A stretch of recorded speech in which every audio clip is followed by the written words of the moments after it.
Tuhan lanjutkan karya-Mu di tengah-tengah kami malam ini. Terus bacak hati kami dilembutkan, diairi dengan sungai-Mu sendiri. Tuhan, Tuhan,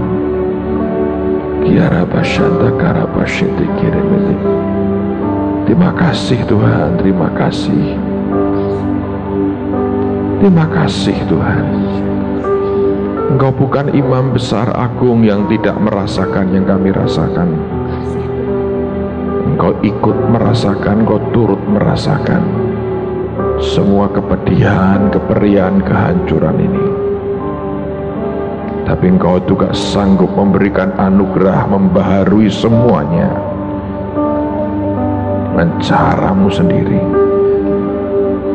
Terima kasih Tuhan, terima kasih.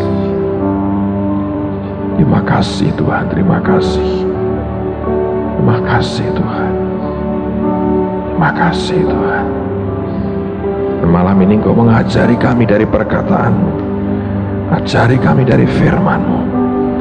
Buat kami mengerti Tuhan, buat kami mengerti. Demi nama Tuhan Yesus. Dan semua kita berkata, amen, amen, amen. Mari kita buka Injil Yohanes pasal yang ke-6.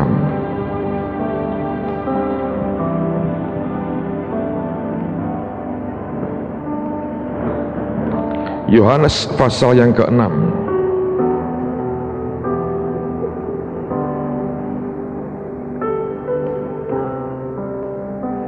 Kalau Anda sudah ketemu pasal yang ke-6,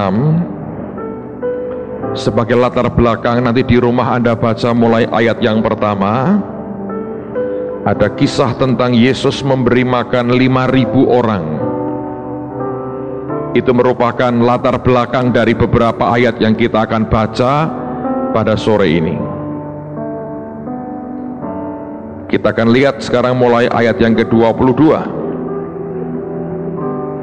Pada keesokan harinya orang banyak yang masih tinggal di seberang melihat bahwa di situ tidak ada perahu selain daripada yang satu tadi, dan bahwa Yesus tidak turut naik ke perahu itu bersama-sama dengan murid-muridnya, dan bahwa murid-muridnya saja yang berangkat. Tetapi sementara itu beberapa perahu lain datang dari Tiberias dekat ke tempat mereka makan roti sesudah Tuhan mengucapkan syukur atasnya. Ketika orang banyak melihat bahwa Yesus tidak ada di situ dan murid-muridnya juga tidak, mereka naik ke perahu-perahu itu lalu berangkat ke Kapernaum untuk mencari Yesus. Ketika orang banyak menemukan Yesus di seberang laut itu, mereka berkata kepadanya, "Rabi, bila mana engkau tiba di sini?" Yesus menjawab mereka, "Aku berkata kepadamu, sesungguhnya kamu mencari aku bukan karena kamu telah melihat tanda-tanda, melainkan karena kamu telah makan roti itu dan kamu kenyang. Bekerjalah bukan untuk makanan yang akan dapat binasa, melainkan untuk makanan yang bertahan sampai kepada hidup yang kekal, yang akan diberikan Anak Manusia kepadamu. Sebab dialah yang disahkan oleh Bapa Allah dengan meterainya." Lalu kata mereka kepadanya, "Apakah yang harus kami perbuat supaya kami mengerjakan pekerjaan yang dikehendaki Allah?" Jawab Yesus kepada mereka, "Inilah pekerjaan yang dikehendaki Allah, yaitu hendaklah kamu percaya kepada Dia yang telah diutus Allah." Setiap kali Tuhan melakukan mujizat, saudara, jangan pernah berpikir bahwa Dia hanya berhenti di level jasmani. Banyak orang terkecoh oleh karena cara melihatnya adalah cara melihat yang duniawi. Yesus memberi makan ribuan orang dan sisa 12 bakul, itu mujizat yang luar biasa. Dia mengerjakan sesuatu yang dibutuhkan orang pada waktu itu dan merupakan kebutuhan dasar, orang berkata termasuk basic need-nya manusia.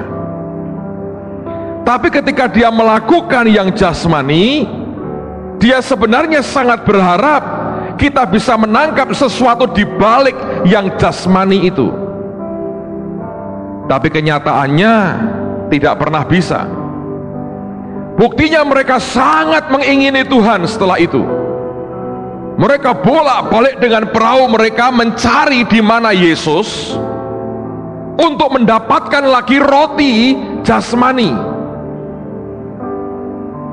Pandangan mereka hanya terbatas kepada yang jasmani, dan mereka tidak bisa melihat yang rohani di balik yang jasmani itu. Dan ini masalah bagi banyak orang.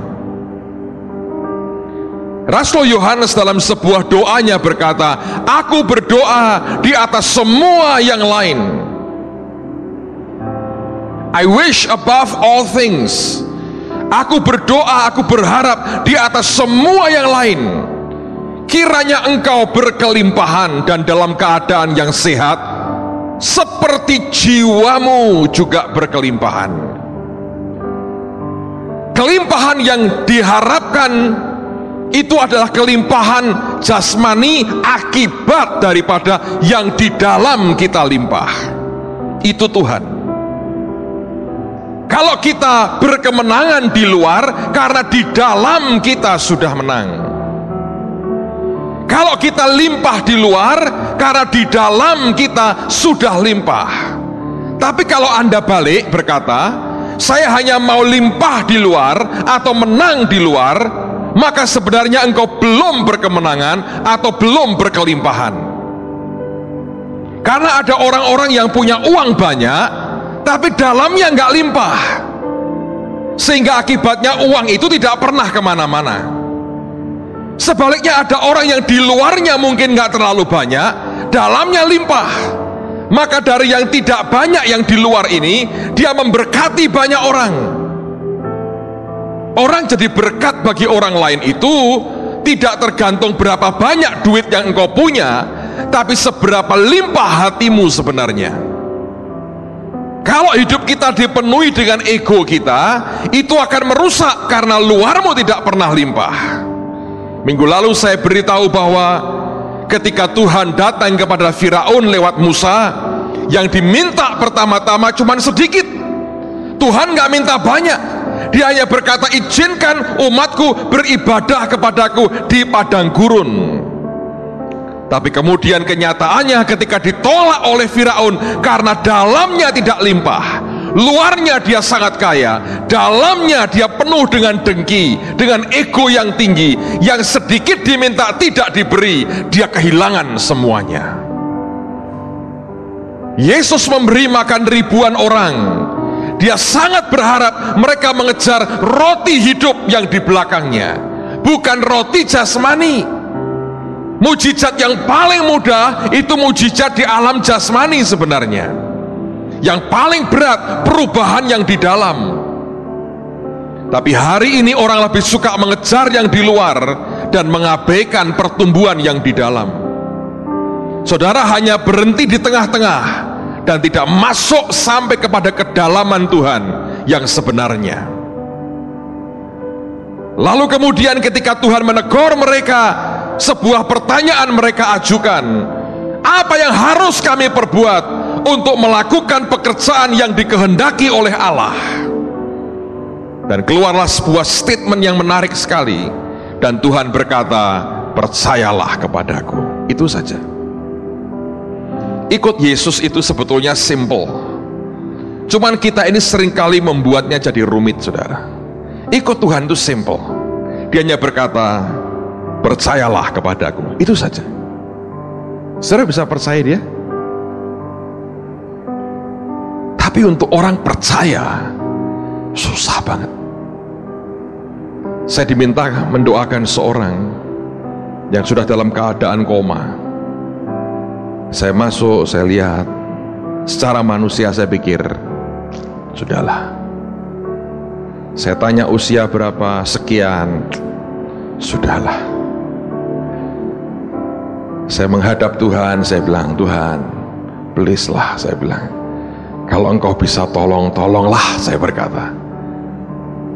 Dan Tuhan tidak ngomong lebih jauh, sembuh atau tidak. Dia hanya berkata, tunggu 3 hari. Saya tinggal, saya ngomong sama teman, saya berkata, Tuhan berkata, tunggu 3 hari. Dan saya nggak tahu 3 hari itu akan terjadi apa. Kemarin saya diberitahu, ajaib bener. Pas 3 hari, bangun saudara. Bangun. Saya bilang, ajaib ya. Apa yang saya buat? Percaya. Tapi percaya yang bagaimana? Itu persoalan. Nah, saya mau cerita. Anda belum pernah dengar inilah, kecuali engkau datang kebaktian minggu sore minggu lalu. Ini baru kejadian minggu paginya. Minggu pagi. Hadirat Tuhan oke banget. Tuhan hadir. Saya mau beritahu teman-teman yang main musik, song leader, singer kita, mulai saat-saat ini jangan lagi berpikir untuk hanya kebaktian, sekedar kebaktian. Kalian punya tugas menyiapkan jemaat dan tempat untuk Tuhan itu hadir di tengah-tengah kita. Nggak gampang sih saudara, tapi itu kebutuhan. Seringkali Tuhan lelah dengan kebaktian-kebaktian. Dia ingin tempat, hati yang soft, untuk dia bisa berkata, aku akan datang melawat anak-anakku. Tapi minggu lalu itu aneh, minggu pagi memang. Ada seorang teman, selesai kebaktian minggu pagi, dia kejar saya di belakang. Dia berkata, Pak, saya ini bukan tipe orang yang suka melihat ini. Ada atau teman-teman yang memang peka, pelihat, memang lihat terus. Kemanapun Anda bawa, lihat pokoknya. Penting enggak orang seperti ini? Penting. Ini radar, satelit pengindra kita, jarak jauh, ya kan? Teropong dengan apa itu? Yang kalau bisa ngelihat malam tuh namanya apa tuh? Hah? Infrared. Set, gitu, lihat. Dalam kegelapan, set, setan, set, tuyul, gitu, lihat ya. Dia bisa lihat tuyul, dia bisa lihat Mbak Yul, dia bisa lihat segala macam lah. Set, set, gitu. Dia bisa lihat, saudara. Jadi perlu sekali, saya suka berkumpul dengan para pelihat ini, karena lihat banyak. Tapi ini orang nggak pernah lihat. Sekali melihat, banyak yang dia lihat. Dia kejar saya. Dan dia lihat, ini yang dia lihat, saudara. Saya harap sih dia bisa cerita sendiri, tapi saya mau ceritakan buat saudara. Karena dia cerita kemarin minggu lalu di depan banyak orang juga di belakang sana. Dia lihat seperti atap ini kebuka. Penglihatan ini dia lihat. Dan dia lihat sebuah tahta besar sekali turun. Tapi nggak sampai ke bawah, hanya masuk sedikit. Yang duduk tidak dia lihat siapa, tapi kilauan cahayanya luar biasa. Dan dia tahu itu Bapak di surga. Di sebelahnya ada jarak tertentu itu, dia lihat Tuhan Yesus berdiri. Dan Tuhan itu turun. Malaikat begitu banyak di ruangan ini. Dan malaikat-malaikat itu, setiap anak Tuhan yang percaya Yesus itu punya malaikat penjaga. Kalau anak Tuhannya itu berlutut, malaikatnya ikut berlutut di sebelahnya. Itu malaikat nggak males kayak kita loh saudara. Kalau kita tuh males gitu, suruh ngepel gitu, mamimu tidur, engkau ikut tidur. Nah, itu bukan gitu caranya, males. Tapi kalau malaikat nggak, dia ikut dampingi. Yang anak Tuhannya angkat tangan, dia ikut angkat tangan. Menari, dia ikut menari. Tersungkur, ikut tersungkur. Tidur, dia tidak tertidur saudara, tenang aja. Banyak sekali. Dan ada beberapa malaikat penjaga yang gede-gede. Dan Tuhan datang memberkati, numpangi tangan anak-anaknya. Ajaib sekali. Dan ini yang dia cerita. Dan dia mendengar dari tahta itu Bapak bicara dengan gema yang luar biasa. Dan Tuhan berkata begini, mataku tertuju pada gereja ini dan pada jemaat di tempat ini. Aku suka mereka. Bukan karena kebaikan mereka, bukan karena kemampuan mereka, bukan karena kesanggupan mereka, bukan karena kesalehan mereka, dan juga bukan karena kesucian mereka. Tuhan tahu loh Anda kacau, Tuhan tahu. Tidak berarti bahwa mari kita hidup kacau, neraka jurusanmu loh saudara. Tapi Tuhan berkata, aku suka bukan karena itunya hebat, tapi karena mereka percaya kepadaku. Dan ternyata untuk orang percaya, saudara, itu simple kan? Tapi nggak mudah. Dia pengen punya umat yang percaya kepadanya. Smith Wigglesworth berkali-kali berkata, only believe. Percaya saja. Percaya saja. Disuruh apapun, lakukan dengan percaya. Tuhan suka. Sebab makin hari orang makin didapati Tuhan, makin langka orang percaya. Banyak orang berdebat dengan Tuhan. Banyak orang sok ngerti, sok ngatur Tuhan. Banyak orang merasa dia lebih daripada Tuhan tanpa disadarinya. Dia butuh orang yang mau berkata, aku percaya kok Tuhan, aku percaya. Dan kemudian teman ini berkata, Tuhan, kalau kami dijagai malaikat begini banyak, kalau ada peperangan rohani, apa mungkin kami bisa keterobos? Apa mungkin kami bisa dikalahkan setan kalau kondisinya begini? Tuhan berkata, sebetulnya nggak mungkin, karena malaikat begitu kuat. Tapi Tuhan berkata, kalau mereka dan kamu buka celah, kamu bisa kena. Kalau kamu buat kesalahan, ketidaktaatan, atau celah apapun, sakit hati, dendam, kepahitan, kena. Kemudian dia lihat ke mimbar, dan dia, teman ini lihat saya, dia lihat ada yang aneh. Saya dikitari oleh malaikat yang saling berpegangan tangan gini, bergandengan tangan, melingkar begini. Terus di bagian luar lagi itu ada yang lebih gede-gede, lagi tutup tangannya begini, ngelihat ke arah luar. Saya punya bodyguard sendiri, saudara. Bukan bodyguard musiman kalau ada tamu, tapi ini benar-benar ini 24 jam tiap hari, kalau perlu 26 jam tiap hari. Bukan hanya kalau pas Don Moon muncul, enggak. Kalau bodyguard kita hanya pas ada tamu, besok muncul tuh, rame-rame muncul. Tapi kita punya bodyguard yang setia. Itu memang bukan kerjaan mereka, untuk mereka sebagai pajangan untuk pantas-pantas, saudara. Kalau ada bom, mereka bahasa rohnya paling keras, hirasata harapa, pergi juga. Memang bukan dilatih untuk itu kan, saudara. Tapi dia melihat ada yang aneh lagi nih. Di badan saya ini ada kayak selubung, selongsong gitu, putih naik sampai ke atas. Dan dia tanya, Tuhan, yang nutupi, yang kayak membungkus hambamu itu apa? Tuhan berkata, itu perlindungan. Loh, kok dia punya itu? Tuhan berkata, karena kepangkatan dan jabatannya, aku lengkapi dengan itu. Ditanya lagi, apakah kalau dia buka celah itu juga akan terbuka? Dan ini aneh.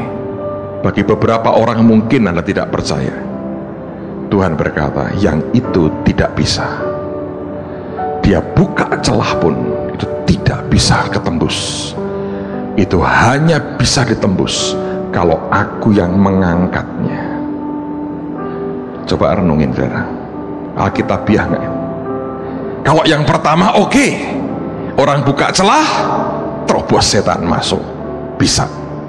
Tapi yang kedua, Tuhan berkata, yang nyelubungi itu kalau dia buka celah pun tidak bisa ditembus, kecuali aku angkat dari hidupnya.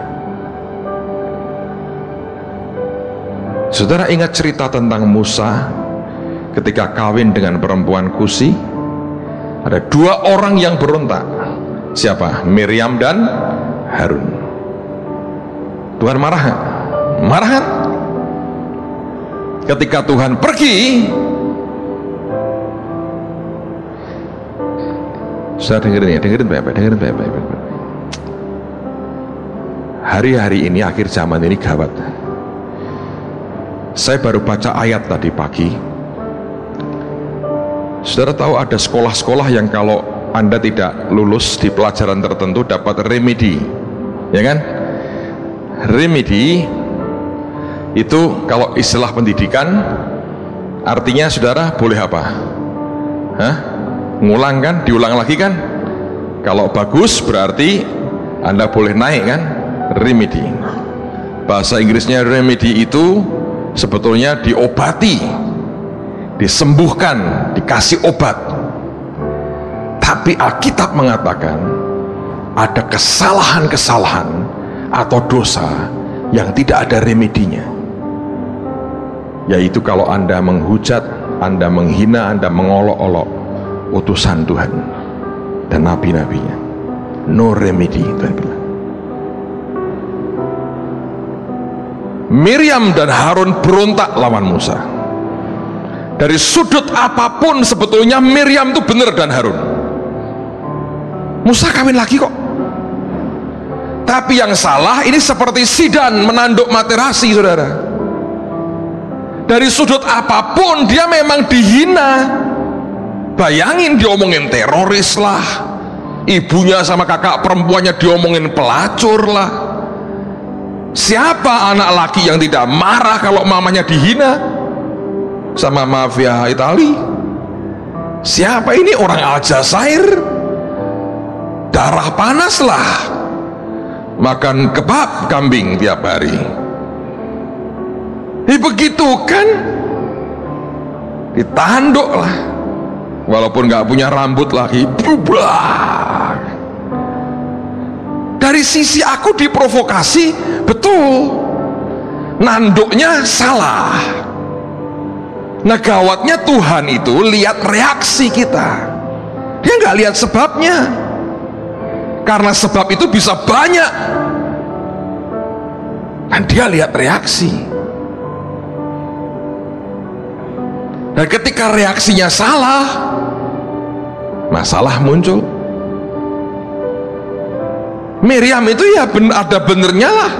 Secara moral dia benar, secara bela Sipora dia benar, itu secara kakak perempuan negor adiknya ya sah-sah saja. Dan yang gawat sih memang dia ungkit otoritas yang Musa punya, dan dia berkata memangnya dengan kamu saja Tuhan bicara, dengan kami juga Tuhan bicara. Dengan kata lain dia bilang, lu jangan merasa lebih hebat lah, aku juga dengar suara Tuhan. Tapi itu keliru. Reaksi yang di dalam hatinya yang keliru. Saudara tahu akibatnya, Tuhan marah. Ketika Tuhan tinggalkan mereka, yang kena kusta siapa?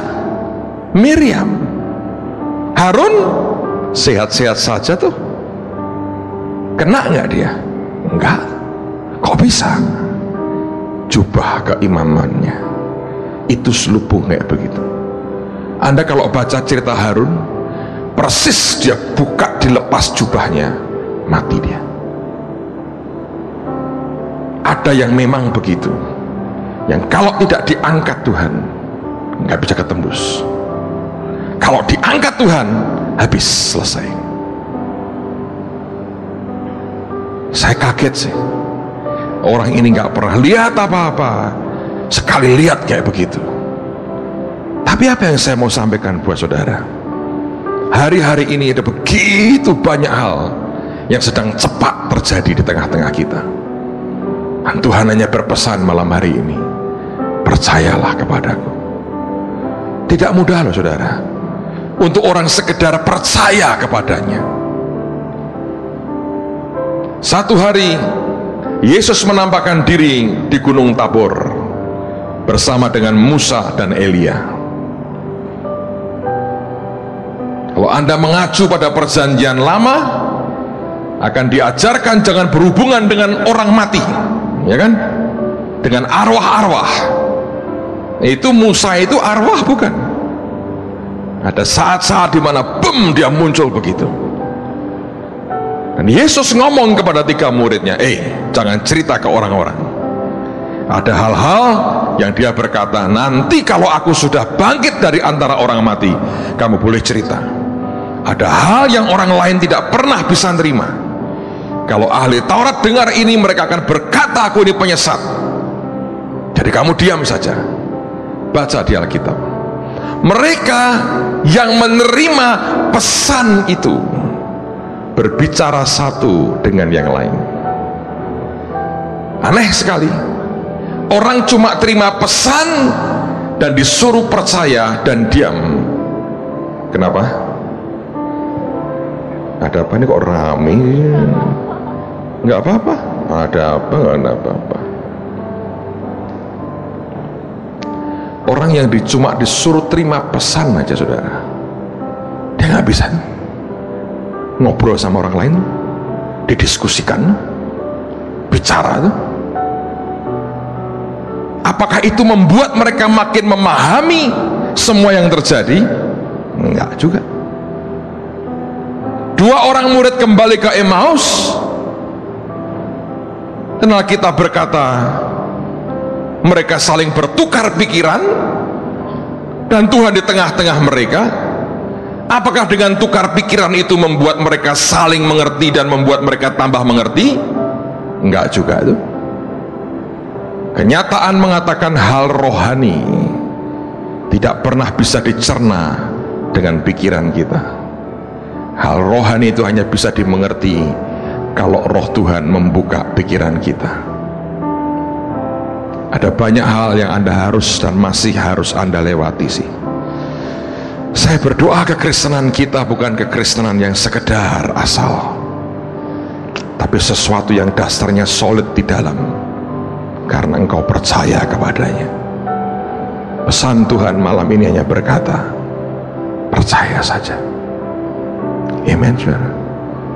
Susah loh, nggak bisa. Tapi dia berkata, percaya saja.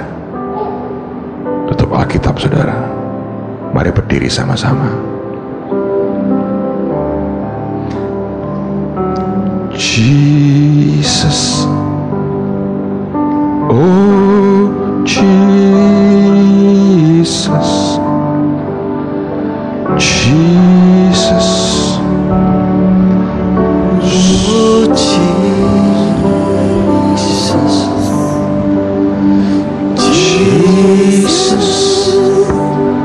oh Jesus.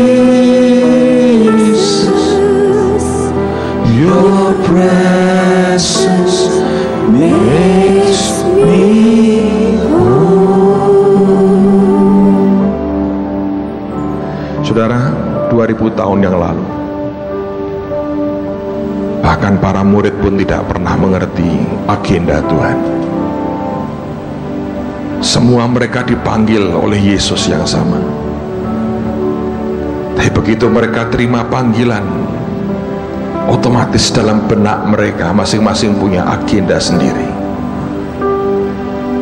Petrus yang pernah terima pewahyuan bahwa dia Kristus, ketika Tuhan buka agendanya, dia berani menegur Tuhan.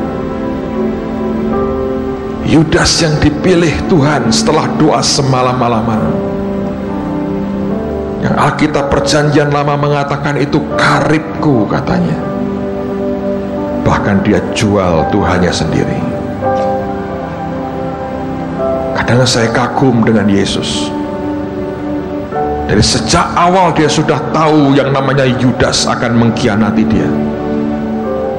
Tapi selama 3,5 tahun dia hidup dengan Yudas, saudara. Tidak pernah ada indikasi satu kali pun dia mengusir Yudas. Dan bahkan diberi kepercayaan pegang uang. Kadang kalau Anda ngerti seseorang yang kelak akan mengkhianati saudara, dan engkau berkata, aku tidak mungkin tinggal dengan orang ini, Di dunia politik mana seorang penguasa membiarkan orang yang dia tahu kelak akan berkhianat mendekat kepadanya? Karena sebuah pengkhianatan itu tidak pernah nyaman. Siapa yang bisa tahan hidup dengan orang yang kelak Anda tahu akan menikam dari belakang? Yang kelihatan begitu sweet, begitu manis di depan. Orang yang sering diperintahkan untuk membantu orang miskin. Orang yang paling sering melihat bagaimana orang-orang itu memberkati Yesus dan pelayanannya. Tapi orang yang sama kelak akan menjual dianya dengan 30 keping perak. Dia doa semalam-malaman untuk 12 muridnya. Tapi di taman Getsemani tidak satu pun tinggal untuk menyertai dia. Dia diseret seperti domba yang tak berdaya dan disembelih tanpa satu orang pun bisa berbuat apa-apa. Mana itu ratusan orang yang pernah ditolong oleh hidupnya? Mana itu ribuan orang yang pernah terima makan dari dia pada siang hari itu? Mana orang-orang yang telah mengalami mujizat Tuhan? Ketika di depan Pontius Pilatus yang lain berteriak salibkan dia, dan orang yang sama mungkin akan berkata lepaskan Barnabas. Tapi memang itu Tuhan. Itulah sebabnya tidak mudah untuk percaya kepadanya.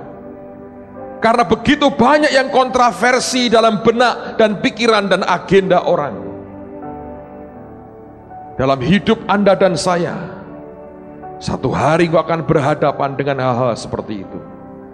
Akan tidak mudah buat benak kita untuk berkata bahwa apakah ini Tuhanku yang sedang berada di tengah-tengahku.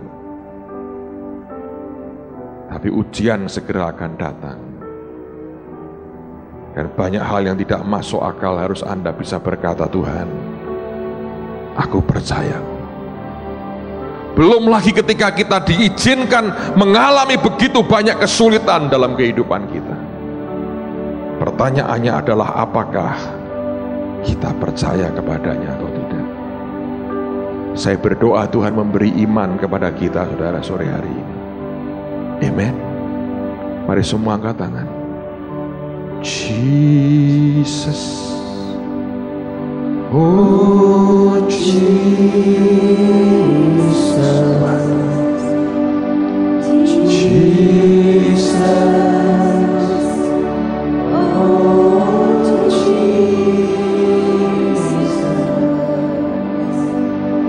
Jesus.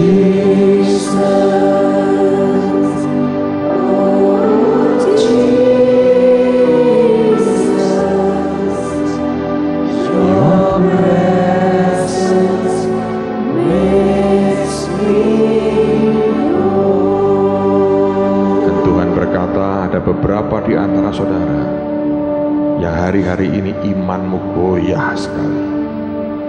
Bahkan kau mulai bertanya, Tuhan itu ada enggak sih? Goyang banget. Saya mau berdoa buat saudara sebelum jadi parah. Anda yang mulai goyah iman, maju aja saudara. Saya mau doakan saudara. Harus jujur nih, goyah.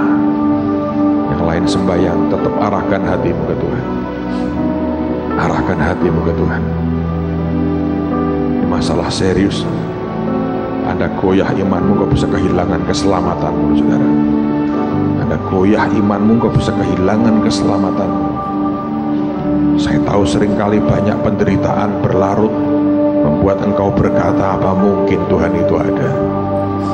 Tapi kalau engkau tidak tangani ini dengan serius, kau bisa kehilangan keselamatanmu.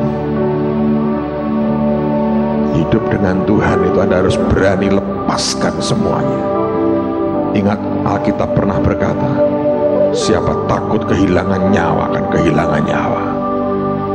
Kau belum pernah, kau belum mencucurkan darah, ikut Tuhan. Malam ini kau harus berani berkata, kalau Tuhan tolong, biar Tuhan tolong. Kalau Tuhan tidak tolong, aku tidak akan nyembah yang lain. Tetap aku mau percaya kepadamu. My God. masalah serius sekali. Saya tidak menduga ada begitu banyak orang goyang loh imannya. Ini masalah serius loh saudara.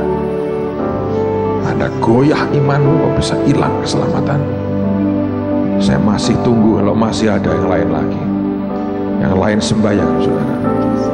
Apa Anda merasa kok goyang imanmu hari-hari ini? Lebih baik maju ke depan. Beberapa orang kok diracuni pikiranmu oleh orang-orang tertentu, membuat goyang hatimu. Kenapa engkau biarkan itu racun masuk dan membuat engkau ke neraka? Ini waktunya balik ke Tuhan. Engkau harus berani berkata, apapun gua ikut Yesus. Engkau Tuhan itu bukan dengan syarat apa-apa. Dia sudah bayar semuanya. Kalau orang selalu hidup dengan mengajukan syarat ini itu, gawat saudara.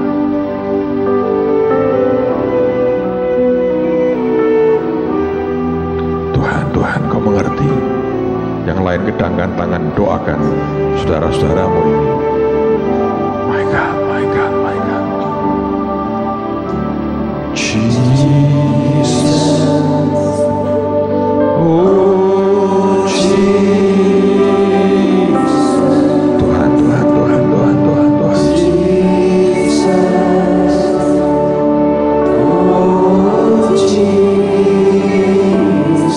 My God, my God, my God. Jesus. Oh Jesus.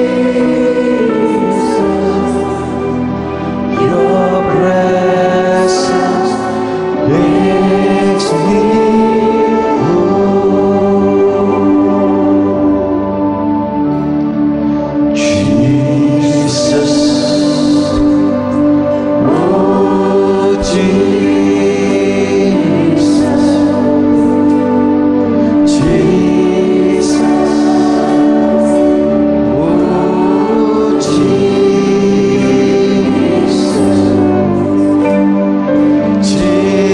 Jesus. Oh Jesus.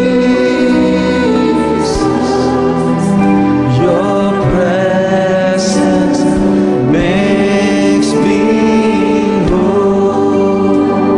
Katakan lagi, Jesus. Jesus. Oh Jesus. Jesus. Oh Jesus. Jesus. Oh Jesus. Your presence makes me whole. Dan Tuhan, hamba berdoa dalam nama Yesus. Teguhkan hati anak-anak-Mu ini lagi Tuhan. Ikuti doa saya. Katakan, Tuhan Yesus, Tuhan Yesus, aku percaya kepadamu aku percaya kepadamu tanpa syarat. tanpa syarat, Ditolong atau tidak, ditolong atau tidak, aku tetap percaya. aku tetap percaya. Dan aku percayakan hatiku, Aku percayakan hati, aku percayakan hidupku aku percayakan hidup hanya kepadamu Tuhan. hanya kepadamu. Aku tidak pedulikan Aku tidak pedulikan kepentingan hidupku dan diriku lagi. kepentingan hidupku dan diriku lagi. Aku taruhkan semuanya Aku taruhkan semuanya padamu Tuhan. padamu Tuhan. Aku taruhkan semuanya Aku taruhkan semuanya padamu Tuhan. padamu Tuhan. Mulai malam hari ini, Mulai malam hari, pegang hatiku, pegang hatiku, pegang hidupku. pegang hidupku. Berikan kepadaku Berikan kepada roh iman roh iman dalam nama Yesus. dalam nama Yesus. Mari semua doakan. Dia minta teman-teman pastoral bisa maju ke depan. Mari doakan, tumpangi tangan mereka. Semua sembah Tuhan Yesus. Ya Rabb, yang lain semua sembahyang, semua sembahyang, semua sembahyang. Jesus. Oh Jesus. Jesus. Ya Rabb, syadakara. Oh Tuhan, Tuhan, Tuhan, Tuhan, Tuhan, Tuhan. Jesus.